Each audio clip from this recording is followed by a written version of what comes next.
Go. Okay. So that would be Zion Hay. Okay, so let's go for Zion Hay. Yeah. Okay, good.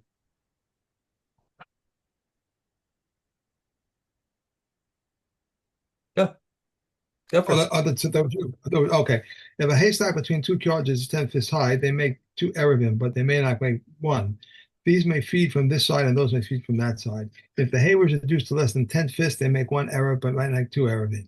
How do we make a shift to for an alley? One places a barrel and declares, let this be belong to all the residents of the alley. He may confer possession to them through his adult son or daughter, through his adult, through his manservant or maidservant, or through his wife, but he make him not confer possessions through his minor son or daughter, nor through his Canaanite slave or slave woman, because their hand is not like a hand.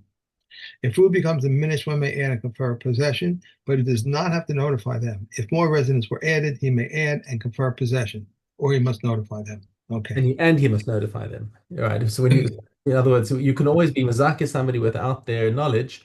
But in this particular case, we're saying, why do you have to notify them? Because he's got to know that he's allowed to carry. It's a pure benefit to him, but all you need to do is Uh, just notify him. Okay. Ketzadu shiura. What is the shiur for a for an area of chatzeres or a sheet of mavos? Same. It comes to the same thing. How much food do you have to put aside? Bisman shein merubin. When you have a lot of residents who've got the share who's sharing the shared area, mazon shtei sudas lekulam. All you need to do is take the amount of food that we have defined as the minimum for two sudas. Okay, yeah. two sudas is enough, and Kati gives the exact share. It's about 18 dried figs, Okay. or six medium-sized eggs.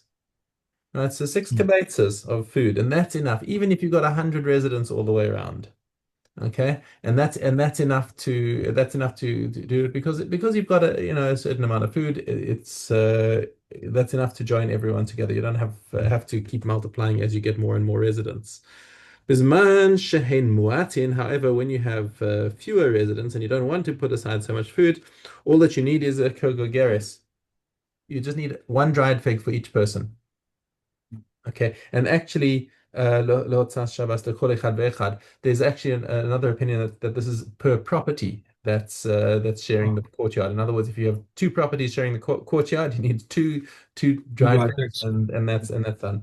So that's a matter of dispute, but we won't get our heads into that. But at any rate, it's not a very big share, and it really isn't going to be hard Do yeah. to machmir on this one.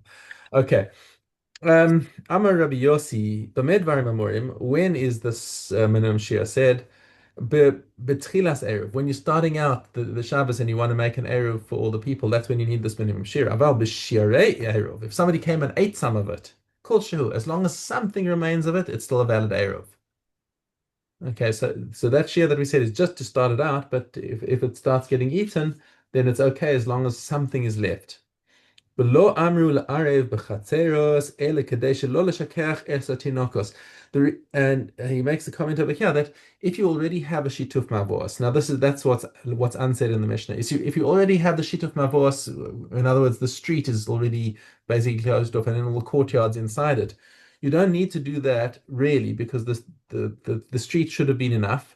But the reason they do it is for educational purposes, so that the kids should learn that you have to have an Eruv in order to be carry it in order to carry in a shared area. Now, I wonder what the Mishnah he would say about our current situation, where we have a giant shituf mavos for the entire city, and nobody even knows that it's us to carry in the street. Interesting. So it's like actually quite a serious question. Anyway, b'chol ma'arvin u'mishtatfin. You can use any kind of food for an Eruv or for a shituf.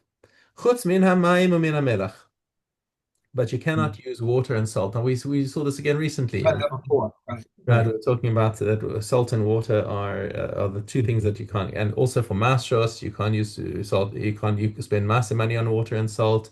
Okay, and if somebody takes a neder from mazon, that doesn't count water and salt. Okay, so divrei Rabbi Eliezer. So this is the opinion of Rabbi Eliezer. Rabbi Yeshua says, "Nah, kikar hu eruv. It's got to be a loaf of bread." Okay. It's a full loaf of bread, not just sliced bread. It must be a chashuva thing. It's got to be a proper loaf of bread for the eruv. Afilu mafes v'hi prusa ein ma'arvin ba. So even if it's a massive loaf that's been cut into slices, that's not what you make the eruv on. It's got to be a full respectable loaf. Kikar be'isar v'hu shalem, but if it's just a small little loaf that's bought with an isar of a very small coin, as long as it's a whole entity, ma'arvin bo, then that's good enough to make an erev with. And this is the halacha according to Rambam. The halacha follows Rabbi Yeshua. Okay, I think we're going to have to leave it at that because we're going to Yeah, I be think so. I think so. It's getting okay. late. You can do the rest of the chazaras yourself. Okay, Okay. thank you so much. Yeah, have a good night. Thank you. Bye. Bye.